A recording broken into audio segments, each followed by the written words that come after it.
xaaladda dowlad deegaanka ayaa laga deerinayaa jigjigo waxay fulanaysaa colaad dagaal ayaa laga cabsi qabaa shabaabkii ugu badnaa ayaa iska abaabulay xuduudda Soomaaliya iyo sidoo kale Itoobiya waxaanay gudaha u galeen dowlad deegaanka Soomaalida jigjiga ayaa loo cabsi qabaa wararkii ugu dambeeyay ayaan saxbiyaal barnaamijkeena ku eegi doonaa Mustafa Cagjar indhaha uu taagaya xaalkuna uu adag yahay ciidankii Liu Police oo awoodi lahaa difaacay dowlad deegaankuna ma jiro maanta ee xabashida Itoobiya ayaa la soo buuxlaafay xuduudaha wararkaas aynu saxbiyaal faaqidi doonaa aragtidaada qaybta hoose ee commentiga ayaad inoogu reebi kartaa haddii markan aynu eegno dowlad deegaanka Soomaalida waxaa ka jira xaalad adag waxaana markan ay foolanaysaa magaalada caasimadda ee Jigjiga iyo deegaanada kale ee uu ka kooban yahay dowlad deegaanka colaad iyo sidoo kale dhibaato baasan taas oo hadda laga cabsi qabo in isbedel weyn uu ka dhaco deegaanka haddii shabaab ay si laba jibaaraan awoodooda iyo dagaalada ay wadaan waa arrin halis ku noqon karta deegaanka oo waxa gabi ahaanba meesha ka baxay ciidankii dowlad deegaanka ee Liu Police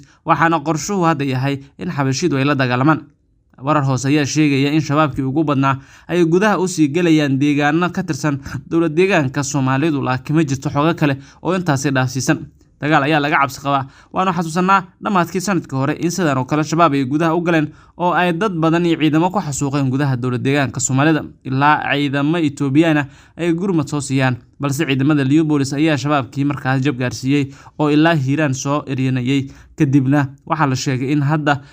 bixitaanka ciidanka Liu Police ay bilaabeen shabaabka qorshayaal ay ku galayaan gudaha dowlad deegaanka halkaas oo ay ka wadaan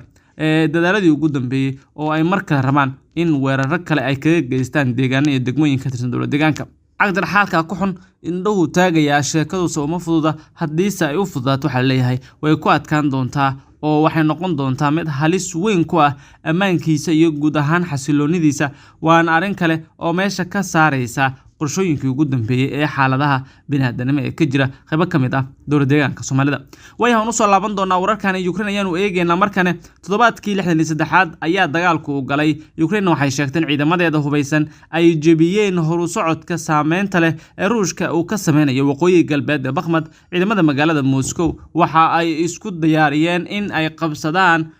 muddo 9 bilood ah magaalooyinka waaweyn ee ka tirsan Ukraine laakiin taasi ma aysan dhicin oo ma aysan suuragelin muuqaalo laga soo duubay deegaanka ayaa muujinaya in xaaladdu aad u adag tahay iyada oo qorshayaasha socdaan ay yihiin kuwa saameyn togan ku leh dhinacyada maadaama dagaaladu ay yihiin kuwa culus ciidamada Ukraine weerar ogaal cilna ayay ku qaadeen meel u dhow halkii Kramova iyo Bilahora deegaanada galbeedka iyo koonfur galbeed ee Bakhmut oo ciidamada Ruushku isku dayeen inay la wareegaan magaalada ila wareedyo laga helay Ukraine ayaa sheegaya in ciidamadooda ay 2.6 kiiloomitir u dhiganta 1.6 mayl ay ka galeen meel 3 kiiloomitir oo balaxaan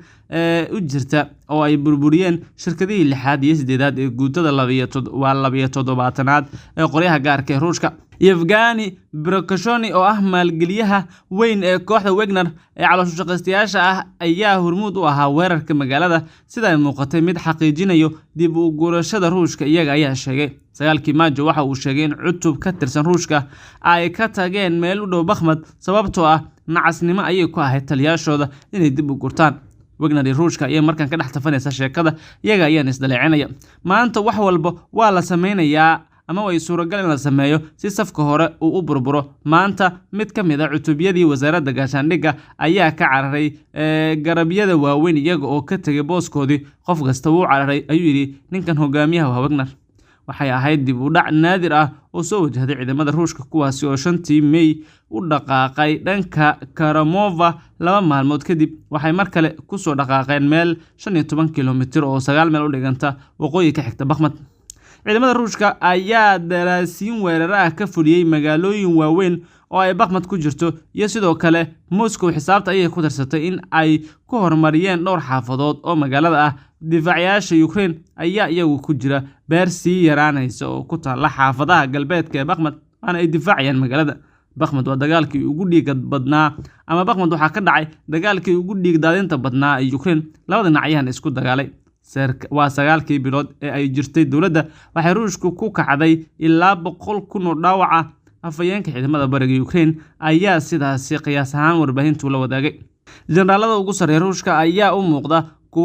kuwa ka wareegay go'aankooda in ay magaalada qabsadaan iyaga oo ka walaacsan inay difaacaan meel 800 oo kiiloomitir u dhiganta 497 mayl oo ay kaga hortagayaan weerar rogaal celin ah oo laga filayo Ukraine waxay sheegtay in la tababaray ama ay tababartay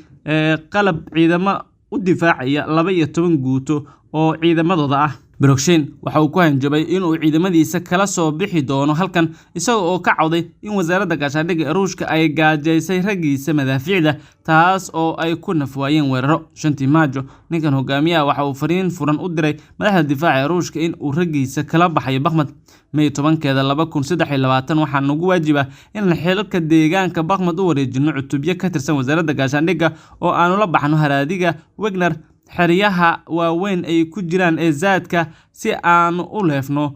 boogaheena ama aan u dhayno boogaha iyo dhaawacyada nagu yaala. waxaanu ka soo saareynaa cutubyada Wagner Bakhmut sababtoo ah maqnaanshaha rasaasta waxa ay qarka u saaran yihiin inay si micno darro u baaba'aan ayuu yiri ninkan hogaamiyaha kooxda Wagner. Ruushku waxay u badan tahay in Bakhmut laga saaro muuqaal gaar ah oo uu u taagnaa daraasiin meedad ah oo uu sheegay inay ahaayeen dagaalyahanada Wagner ayuu waxa uu sii daayay isaga oo dul taagan waxyaabaha qarxa ayaana markan haleela baa leeyahay.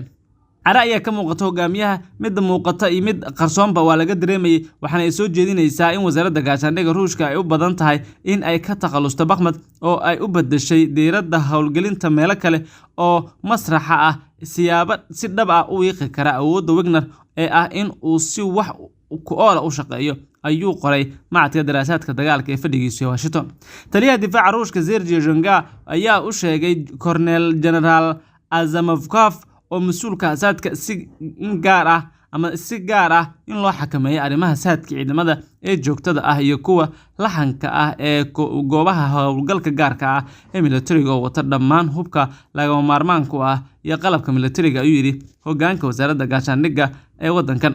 ciidamada Ruushka waxa ay si weyn u joojiyeen howlgallada weerarada ee dhammaan tiyaatarada oo ay u badan tahay in ay muujinayso u gudbidda ama u gudubka difaaca waxayna noqon doontaa go'aan run ah oo howlgal ah oo waa madowga Ruushka u bilaabaya heebsashada iyo keedinta rasaasta iyo sidoo kale inay raadiyaan saadkii loogu talagalay diyaar garowga fal kasto Ukraine ka yimaada. xarunta warbaahinta militariga Ukraine ayaa sheegtay in ciidamada Ruushka ay hub u arooriyeen iyagoo filaya weerar rogaal celin ah oo Ukraine kaga yimaada. cadowgu waxa uu diiradda saarayaa dadaaladiisa ugu weyn si uu si firfircoon isugu diyaariyo sidii uu isaga caabin lahaa weerar rogaal celin ah ayay tiri warbixinta ka soo baxaysa wasaaradda gaashaandhigga ee Ruushka.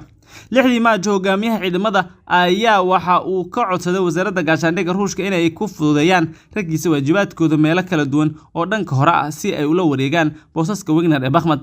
isla maalintaasi hogaamiyuhu waxa uu u sheegay wasiirka gaashaandhigga qoraal ahaan uga codsaday in la bedelo caloosha shaqaystayaasha ciidamada saqda dhexe ee Maajo 10keeda laakiin maalintii xigtay waxa uu sheegay inuu helay ballanqaadyo rasaas dheeraad ah inkastoo 10kii kaliya ay uu codsaday la siiyay oo aan wax dheeraad ah uusan helin taas ayaana meesha ka saaraysa in uu helo awood dheeraad ah. gudan saxbi halkaas aynu ku soo gabagabeynaa barnaamijyadeena tan iyo qaybta kale intaan ku kulmi doono nabadgelyo.